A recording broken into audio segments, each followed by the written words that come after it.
Hello again, Andy with HandyANDYHome.com. You can catch us right there at 770-912-2829. And today we're out in a home in the West Cobb area, and we're running through a beautiful house. And this homeowner obviously has put a lot of money and time into the home. And we'll go through a number of things. So we're on the buyer side this time. So we've got an inspection report, and they're working towards an amendment. And there's a couple major issues with the house that are pretty solvable. One of them is they've got some light mold in the crawl space, and that's really because, and you'll see why. What we love about this business is there's a lot of companies that'll come out here and they'll go ahead and bid the symptom, which means they're kind of putting a band-aid on something. So a lot of times we get water intrusion companies, they want to sell you a system that will keep the water out of your, or pump the water out of your crawl space or basement once it's already gotten in. I'm on the other side of that. I'm a fourth generation contractor. I've been here in Atlanta 25 years. And I've been on jobs since I was 5 years old. So I've been out here a good minute, lots of years of experience. And what we like to do is we like to look at the drainage and the gutter systems and the topography and try and figure out how to keep the water from getting in the house in the first place.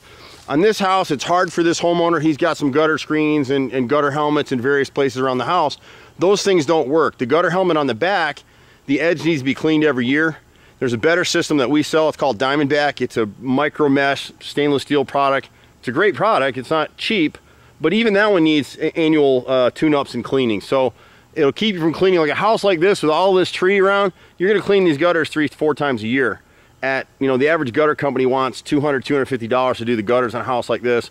Our company, something like this, if we're here for other work, it's about $120 for something like this. But there's a number of things here. So these gutters are 6-inch gutters. Some are galvanized, some are aluminum, but none of them are really functioning very well. And what's happening is you can see the slope of the land here a little bit. If you look at the neighbor's yard, and I'm going to go as fast as I can, you can see how it slopes down this way and it slopes the other way back behind the house. When they set up these lots, they actually kept some space between their fences for drainage all the way around the property, which was good. But like on the left side of the house here, you're going to see, it's going to be hard to see, and I apologize for the fading light here, but there's a downspout right here at the left front corner, and all it does is it drops the water in this grass right here, and guess where it goes?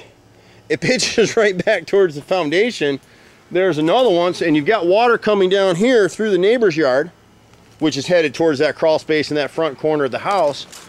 And then you're not going to be able to see it real well, probably, but there's another downspout. You can see the pipe right here, and it comes off to the left side of this chimney on the left side of the house, and it runs around through here. It actually goes uphill, and then it kind of breaks and it drops in this area right here. So all this water, once it drains out behind this bush, it comes right down this way and it heads, you guessed it, right towards the crawl space. And so this area right here gets super saturated, so it's keeping a lot of moisture in this corner right here.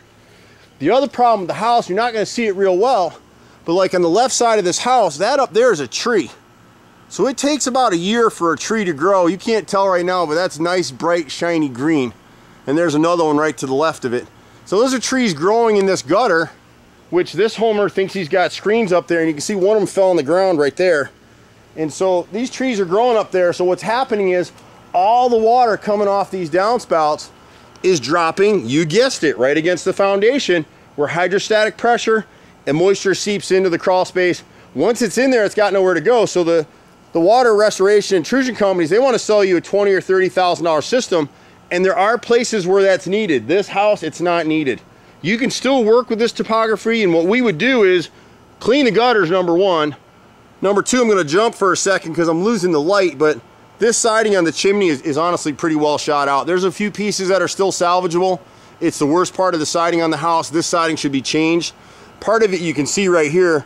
When the builder installed the gutters, there's no kick out flashing right here. So when you see that streaking, it lets you know that water's been getting between the gutter and the siding on the chimney for quite some time. So our recommendation would be go ahead and swap this siding out. And you can see the birds are in it up here. This 5/4 board on the left side has rotted through, and it's got a little home right there for Woody Woodpecker. He's hanging out in there doing his little kind of thing. So you see that a lot. So on this side of the house, what we would do is we'd pick up these two downspouts, connect these underground drains, try to get with the neighbor here because he's got a downspout off here.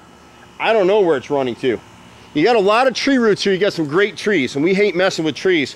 So what we would do is we'd try to extend those downspouts to somewhere right in here. And in here, we're going to create what's called the sluice. So we're going to run a little, we're going to dig a trench a little bit, or as much as we can along this edge of planting, not damage the tree root, just go over it. The water can flow right over it. We don't care about it. Get in just a little bit of a slope, because you see when it hits the front yard out here, it drops to the street. So we can put some pebble stone, create a light concrete sluice here, put some little pebble stone over the top of it for decoration, and then this water now has a place to drain. It's not going to take a lot of slope to do it. It doesn't take a lot of money to do this, fortunately for these guys, and it'll solve their problem versus trying to put some sort of water intrusion system in there. They're expensive, and those guys come out and sell those things, and there's one company that we recommend all the time, great company.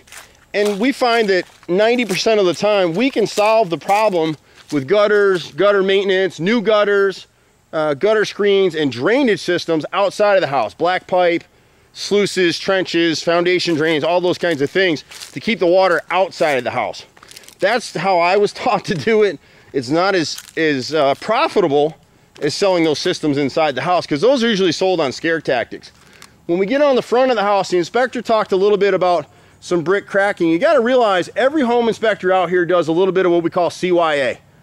They have to, or they got lawyers like me that sue them, and there's all kinds of problems. So as you go through this field, it's not going to come out in here very well, but we got just a little cracks. Just need to monitor, seal a couple of them in the mortar lines. There's one, you're not going to see it, we don't have enough light. So on this side of the house, again, the drainage system, you got a bunch of this stuff where the downspout is draining on the garage roof. It doesn't work. This downspout needs to be extended all the way to the base here, and run a piece of black drain pipe to the sidewalk and let it drain to the front yard and get it away from this corner. Right now you can't see the streaking. This homeowner cleaned these the gutter faces were cleaned in preparation for sale. They might have even been painted, but you can already see the light streaking across the face of them because the water's coming over the top. When it hits the garage over here, it's a slab, so it's not really doing anything. On the main house, you got a crawl space under there, and it's going to hold moisture. So that's one of the areas. You'll see a little bit of rotted wood. There's not a lot of rotted wood on the house. It's a mixture of masonite siding and hardy plank, either repairs. Like you can see down here, you see the different groove over here on this left side. That's hardy plank. As you move up, you'll see a wider groove. That's the masonite.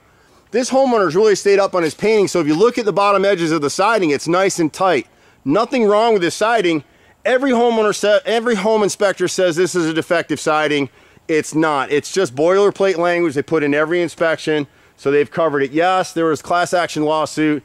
Yeah, if you get a lawyer, a good lawyer, they're bound to say anything. There was some money settled up on this, Georgia Pacific, LP, and now there's even one on hardy plank. Any siding that's installed improperly and not maintained and not painted and caulked properly is going to be a problem. Quickly over this roof area right here, I think the inspection mentioned it, but this siding's sitting right on the roof and you just can't do that. We need an inch, about an inch or so clear there. There's a bunch of little rotted pieces of wood, not a big deal. I'm going to touch back on this grading again and the decking really fast. We're losing some light here. The deck is not going to fall down. One of the things we've got to do in here, and I can't get under there in the light, but each one of these posts needs to be bolted with a 1/2 inch bolt. There's one up under here that you're not going to be able to see very well. There's a post under there sitting on 3 concrete blocks. It needs to be replaced with a solid post set in concrete. We'll put a brace that will support the deck around this bump out right here. It's about a 7-footer. We need another support underneath these steps. They're not supported adequately. And then joist hangers. They don't have any ledger board here, which ledger board isn't the way to build anymore anyway, but we'll put joist hangers on both sides underneath. The deck's fine. It's not going to go anywhere. It is bolted to the house underneath. Most of the siding backs here is in good shape. The gutters are the problem, and again, you can see they haven't been cleaned in a while. But look at this gutter system. Almost a half of the back of the house all drains to this downspout right here. So you got one little downspout trying to do all this work. It kept it pretty for this deck. Unfortunately, you got to drop these 2 downspouts back down, pick them up, and drain them across the backyard and get this water away from the house, and then you'll be fine. A few little areas of rotted trim just around. There's one piece of siding up above this roof line right here that needs to be replaced. And the rest of it's in pretty good shape. A little bit of caulking right here, and one piece of siding, couple pieces of siding at this post over here. And you can actually see the 5/4 board that rotted right behind this post at the fence on the right side of the house. Piece of brick mold right here, and we're going to be out of time, and one piece of siding right here. I'm Andy with Handy Andy, 770-912-2722. 2829. See you at the next house. Bye for now.